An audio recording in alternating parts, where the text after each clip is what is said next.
పరిస్థితి భూమి కావచ్చు, తర్వాత వచ్చేసి వాళ్ళకి ఏదైతే ఆ చట్టం ప్రకారం ఇవ్వాల్సిన ఇచ్చేశారు. మీరేమో న్యాయం చేశారు, న్యాయం చేస్తానన్నటువంటి పవన్ కళ్యాణ్ గారు ఆయన సైడ్ అయిపోయారు, అన్యాయం జరిగింది, ఆయన వల్ల మోసం చేశాడు అని చెప్పేసి సుగాలి ప్రీతి తల్లి చెప్తుంది. సో మీ పార్టీ దీన్ని ఎలా డిఫైన్ చేస్తుంది? నమస్కారం అండి. ఛానల్లో ఉన్న పెద్దలకి, మస్తాన్ గారికి అందరికీ నా నమస్కారాలండి. ప్రయత్న వీక్షకులకి అందరికి కూడా నా నమస్కారాలు. ఇది నిజంగా ఆవిడకి న్యాయం చేయాలి అనుకుంటే ఈ కేసు ఇప్పుడు మళ్ళీ సిబిఐకి ఇస్తున్నారు. ఇది అంతా ఈ ప్రాసెస్ అంతా చూస్తే మొత్తం జరిగింది తెలుగుదేశం హయాంలో. అప్పుడు ఎందుకు పవన్ కళ్యాణ్ గారు మాట్లాడలేదు? ఇందాక మరి సునీత గారు ఆవిడ మాట్లాడుతూ చెప్తున్నారు, ఆయన వెళ్ళడం వల్లే ఈ కేసు బయటకు వచ్చింది, ఆవిడ వల్లే ఇది ఎవరు పవన్ కళ్యాణ్ గారు 2 లక్షల మందితో అక్కడ మీటింగ్ పెట్టడం వల్లే ఇది బయటకు వచ్చింది అని చెప్తున్నారు. ఆవిడకి ఇక్కడ దాకానే వచ్చిందని. ఎందుకంటే 2 లక్షల మందితో అక్కడ మీటింగ్ పెట్టడం, లేకపోతే ఇంకోటి దాకా చేయడం? అప్పుడు దాకా తెలుగుదేశంతోనో లేకపోతే చంద్రబాబు నాయుడుతో కలిసి ఉన్నారు, వాళ్ళతో అన్ని తెలుసు. ఆయన అప్పుడు నిలబడిపోయారు 5 సంవత్సరాల్లో. 2 లక్షల మంది ఎందుకంటే ఒక 10 మందితో మాట్లాడచ్చు, లేకపోతే ఆయన ఒకరు కూర్చొని మాట్లాడచ్చు. నిజంగా ఒక ఎస్సీ అమ్మాయికి అన్యాయం జరిగింది అన్నప్పుడు ఆయనే చేయొచ్చు కదా, ఆయన మాట వింటారు కదా. ఆడవాళ్ళ కోసం ఆయన ఎంత ముందుకు వస్తారు, లేకపోతే ఆడవాళ్ళకి అన్యాయం జరిగితే ముందు ఉంటారు. సినిమాల్లోనే కాదు, హీరోగా నిజ జీవితంలో కూడా హీరోగా ఉంటారు, నిరూపించుకోవాలనుకుంటే ఆ రోజు ఎందుకు చేయలేదు? వాళ్ళతో ఉన్నారు కదండి 5 సంవత్సరాలు. అది మానేసి ఎలక్షన్ ముందు ఖచ్చితంగా దీన్ని ఎలక్షన్ స్టంట్ గా ఉపయోగించుకున్నారండి.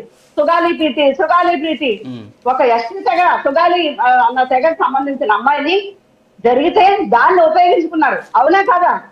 ఎందుకండి ఎక్కడికి వెళ్ళినా ఆయన ఊగిపోతూ ఉండేవారు, ఊగిపోతూ మాట్లాడేవారు.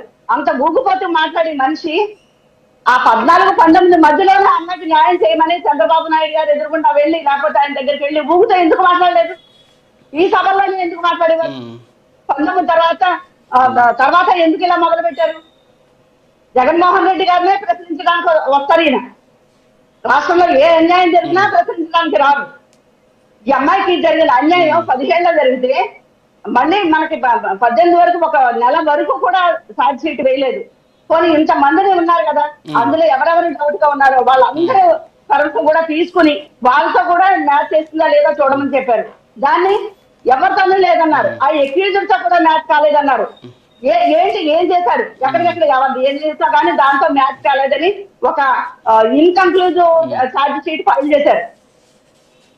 దాన్ని అది ఎక్కడ కరెక్ట్ కాదని మనందరికీ తెలుస్తూనే ఉన్నాయి. అది కాదు, దీంతో ఆ తర్వాత దీని వల్ల ఏమి జరగట్లేదని ఫైనాన్స్ కమిటీ కూడా వేశారు, దాని నుంచి కాలేదు.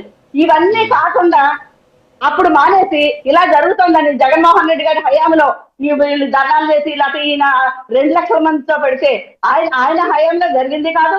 కాకపోయినా ఎస్సీ ఎస్టీ జరిగే కేసుల నుంచి కానీ, ఒక మహిళని కానీ, ఒక అమ్మాయిని కానీ చూసి ఆయన రావాల్సిన బెనిఫిట్స్ అన్ని ఆయనకి ఇచ్చారు.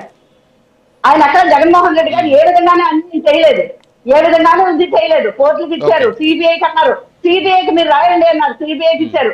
సిబిఐకి ఇచ్చిన తర్వాత అది ఇంటర్నేషనల్ కి సంబంధించో లేకపోతే రాష్ట్రాల మధ్యన ఉన్న సమస్య ఇది కాదు కాబట్టి మీరు ఇక్కడ పరిష్కారం చేసుకోండి అని చెప్పారు. లేకపోతే కోర్టుకి ఇచ్చారు, కోర్టు వారు కానీ ఇప్పటికి అనుమతి ఇచ్చి మీరు ఇక్కడ అవ్వటం లేదు కాబట్టి మీరు చేయండి అని ఇచ్చినా ఈ పాటికి అవును, అది కూడా చేయలేదు. ఇక్కడ మాకు సరైన ఏంటి వీళ్ళంతమంది లేరు మాకు వెనకాల చేయడానికి అని సిబిఐ చెప్పారు. ఇలావన్నీ చెప్తూనే ఉన్నారు. ఇంత జరిగాక కూడా మళ్ళీ ఏమీ జరగకపోతే వీళ్ళ అధికారానికి వచ్చి 1.5 అవుతుంటే ఈ రోజు దాకా ఏమీ చెయ్యకపోవడం ఏంటి? వచ్చిన వెంటనే ఫస్ట్ కేసేదని చెప్పారు, ఏమీ చేయలేదు. కానీ ఈ రోజు మళ్ళీ సిబిఐకి ఇస్తానంటున్నారు. సిబిఐకి ఎందుకు ఇస్తానంటున్నారండి? సిబిఐ రాష్ట్రంలోకి రాకూడదని చెప్పిన మీద వ్యక్తే చంద్రబాబు నాయుడు గారు కదా. సిబిఐ అంటే చంద్రబాబు ఇన్వెస్టిగేషన్, సిబిఐ అయితే చంద్రబాబు ఇన్వెస్టిగేషన్, అంతే కదా. రమ్మంటే రావాలి, పొమ్మంటే పోవాలి. ఇదే చంద్రబాబు నాయుడు గారు చెప్పేది. సిబిఐ అంటే నమ్మకం లేని వ్యక్తి, సిబిఐ ద్వారా ఎక్కడ న్యాయం జరగదు, సిబిఐ రాష్ట్రంలోకి రాకూడదు అని హుకులు జారీ చేసే మనిషి ఈ రోజు మళ్ళీ సిబిఐకి ఇస్తారంటున్నారు. ఇప్పుడు ఎందుకంటే సిబిఐకి ఇవ్వాలి చెప్పండి? మళ్ళీ ఆల్రెడీ సిబిఐకి ఇచ్చారు, కోర్టు పరిధిలోనే ఉంది ఇలా కావడన్నట్టు. మరి కేంద్రంలో కూటమిలో ఉన్నారు, వాళ్ళే చెప్పి కేంద్రంతో చెప్పి ప్రైమ్ మినిస్టర్ గారితో మాట్లాడి, ఎందుకండి మన చంద్రబాబు నాయుడు గారి కంటే కూడా పవన్ కళ్యాణ్ గారికి ప్రైమ్ మినిస్టర్ గారితో చాలా క్లోజ్ రిలేషన్ ఉంది కదా.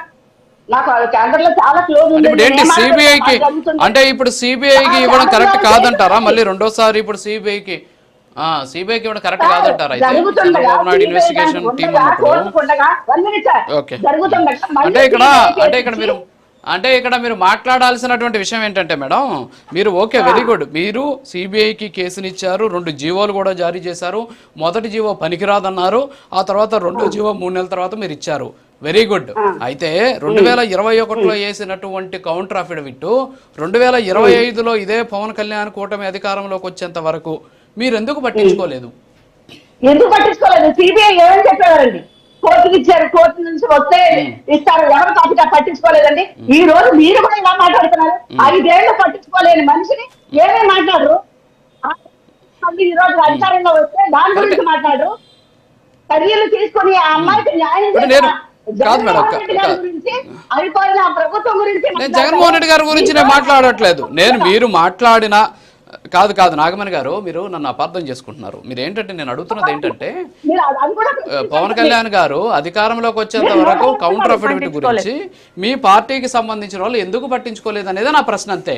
ఓకే వాళ్ళు చేయలేదు కాబట్టి మీరు చేయలేమని చెప్పి మీరు ఆన్సర్ చేస్తే ఓకే అడ్మిట్ చేద్దామండి జగన్మోహన్ రెడ్డి గారు చెప్పిన తర్వాత 5 ఎకరాల భూమి కానీ అట్రాసిటీ కేసు ద్వారా ఏమి రావాలో అన్ని ఇచ్చిన తర్వాత అందరూ పార్టీ తరఫున గవర్నమెంట్ తరఫున చేసినప్పుడు ఇంకా చేస్తూ జరుగుతున్నప్పుడు పార్టీ వాళ్ళు దేనికి వచ్చి ముందుకు వచ్చి ఊగిపోవాలండి మేమందరం ఒక సల్లంగా ఆ అమ్మాయికి అక్కడ న్యాయం జరుగుతుంది సిబిఐ కేసు జరుగుతుంది ఇచ్చారు దాని నుంచి సిబిఐ వాళ్ళు వెనక్కి వెళ్తే వీళ్ళు ఏం చేయాలి కేంద్రంతో చెప్పించాలి అన్నారు కేంద్రం అప్పుడు ఈ లోపు మనకు జీపీలు అంటే ఇక్కడ ఇప్పుడు వీళ్ళు ఓకే మేడం ఇక్కడ ఇప్పుడు అధికారంలో ఉన్నారు కౌన్సిల్స్ జీపీలకి కోట్ల రూపాయలు ఇస్తాం మేడం ఈ కేసులన్నీ కూడా ఫాలో చేయాల్సిన బాధ్యత ప్రభుత్వం ఓకే ఓకే నాగమణి గారు ఓకే ఓకే ఓకే ఓకే మీ ఆవేదన అర్థమైంది మాట్లాడదాం ఒక చిన్న బ్రేక్ ఉంది బ్రేక్ తర్వాత కంటిన్యూ చేద్దాం బ్రేక్ ప్లీజ్